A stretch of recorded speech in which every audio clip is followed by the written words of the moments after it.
Van Duren here, and welcome to Monday morning and a brand new virtue to focus on for the day. And the pick that came up when we shook our phone up, the virtue that came up for us was patience.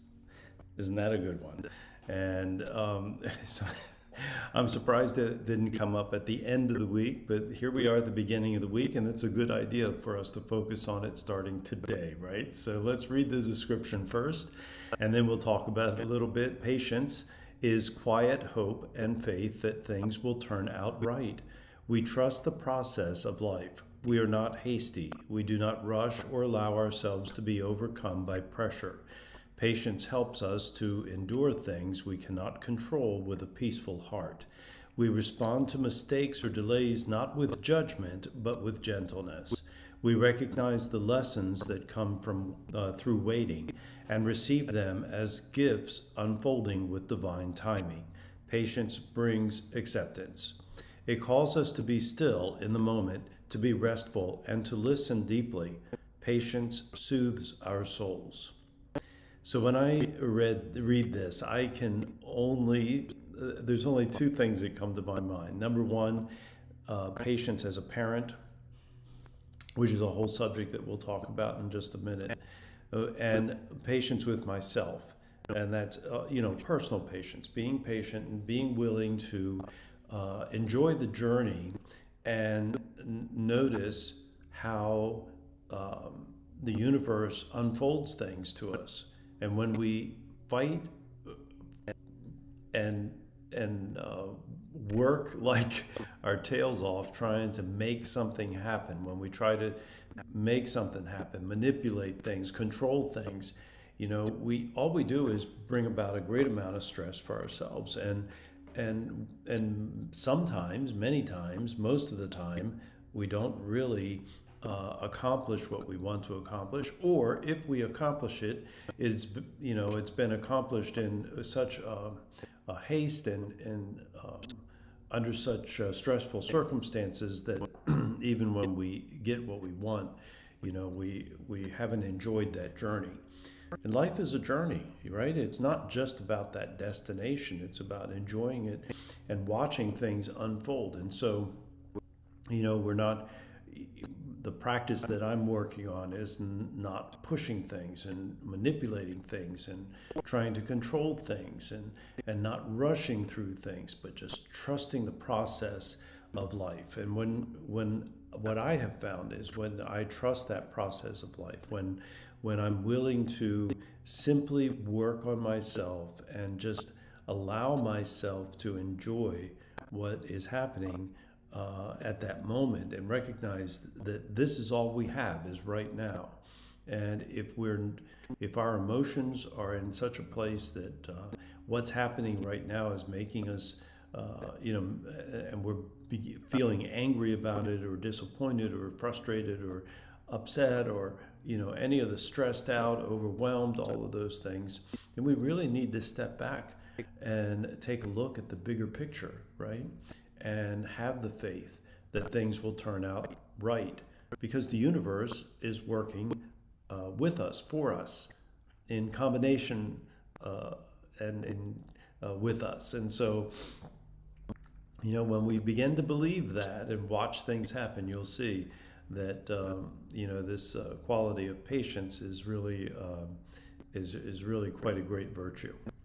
And I was thinking, the second part of this is thinking about parenting. And of course, my kids are all gone and grown, but I can tell you that from my experience as a parent, even of younger kids or even of older kids, because you're always a parent, right? That we cannot control them. We see mistakes that they're making when they're young. We see mistakes that we believe that they're making when they're older, but this is their life, right? And their choices. And when we respond to those mistakes with judgment, and when they're younger with punishments, and with shaming and guilting and trying to make them do what we want them to do, the lessons that come from that for them are ones that last a lifetime and are not very helpful to their growth in the long term.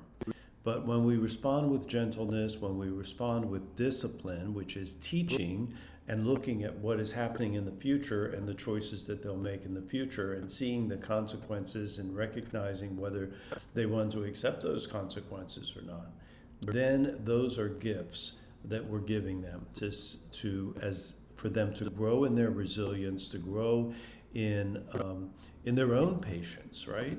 So, I'm 12 years old. Of course I want to drive, right? But, we wait for that, right? And when we're 16, of course we want to drive. And it could be that that's the right time, and it could be that it's not the right time. And as a parent, you have that right. And so the responsibility that we have as children, and we can emphasize this with them, and something I've been working on with a few clients, is the responsibility of every human is that they're responsible for their behavior and their actions, that they're responsible to follow the rules that are set in the family, and they're responsible for their responses to stressful and frustrating situations. And if that's, if we can help them to see that, then we're also going to be helping them to develop all of the virtues, including patience. And so as I look at this word today, it reminds me too that one of the ways, how do we develop this patience? Well, one of the ways is to be reflective and to take time to meditate and to be prayerful. We had that virtue on Friday, I believe, prayerfulness, and take that time to reflect and to quiet our mind, because when we do that, this is one of the things that helps us to soothe our souls, as the description says. It helps us to be to create more serenity in our life, and so all of those things help us. If we were a farmer and we planted a seed, we wouldn't just stand there and say, doggone it, why isn't this seed growing? But we know that it takes certain things to help to develop that seed, right? The sunshine, the rain, good nutrients in the ground, good timing of all of these things, and then allow the universe to do what it does, and enjoy this journey, and enjoy seeing it pop up out of the ground. And that's what farmers do. And when I think we can take a lesson with ourselves. And so if something's not coming as quickly as we think we wanted it to come, and then just recognize that maybe we're not ready for it. And let's look at how we can become more ready. And the same thing is with our children. So those are my thoughts this morning on this virtue of patience. And I look forward to seeing everybody tomorrow. Until next time, keep practicing all of the virtues. Focus on patience today, and watch how it helps us to have a more peaceful and serene life. So until next time, keep practicing those virtues and the 4 C's of successful families, and that is clarity, communication, consistency, and community. Until next time, bye.